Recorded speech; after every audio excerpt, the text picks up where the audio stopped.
Hello guys, সব কেমন আছো? আশা করি ভালো আছো। তো আবার একটা নতুন ভিডিও নিয়ে তোমাদের সামনে হাজির হয়েছি।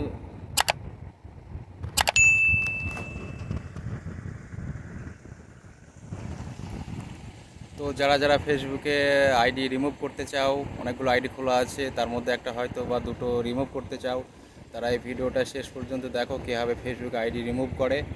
আর তাছাড়া তোমরা যারা যারা ভিডিও করো তারা অবশ্যই পাশে থাকবে, আমিও তোমাদের পাশে থাকার চেষ্টা করব। তো ভিডিওটা সম্পূর্ণ দেখো কীভাবে ফেসবুকে আইডি রিমুভ করে। বাইরে বসে আমি ভিডিওটা সম্পূর্ণ বানাতে পারলাম না সূর্যের তাপে। আর তোমরা যারা যারা ফেসবুকে অ্যাকাউন্ট রিমুভ করতে চাও তারা অবশ্যই এই ভিডিওটা লাস্ট পর্যন্ত দেখুন। উপরে যে তিনটে লাইন আছে, তিনটে লাইনে ক্লিক করে তারপর ঠিক এইভাবে ইন্টারফেস দেখাবে তোমাদেরকে। তারপরে নিচের দিকে স্ক্রল করে যে লগ আউট আছে, লগ আউট অপশানটাকে তোমাকে ক্লিক করতে হবে।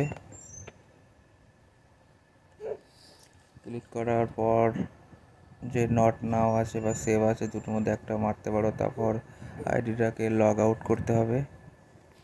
ঠিক এইভাবে লগ আউট করার পর তোমার যে কটা ফেসবুক আছে সামনে এরকম দেখা যাবে। এবং তারপর উপরে যে তিনটে ডট আছে ওই তিনটে ডটে ক্লিক করতে হবে। ক্লিক করার পর নিচে দেখো remove profile from this device, এখানে ক্লিক করতে হবে। ওখানে ক্লিক করার পর এখানে দেখো তোমার যে কয়টা আইডি পাশে রিমুভ লেখা আছে, তো তোমার যে আইডিটা পছন্দ তুমি ওখান থেকে রিমুভ অপশানে ক্লিক করলেই রিমুভ হয়ে যাবে।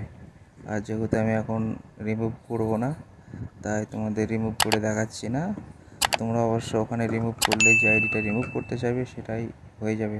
তো ভিডিওটা ভালো লাগলে অবশ্যই সাবস্ক্রাইব করে পাশে থাকবে।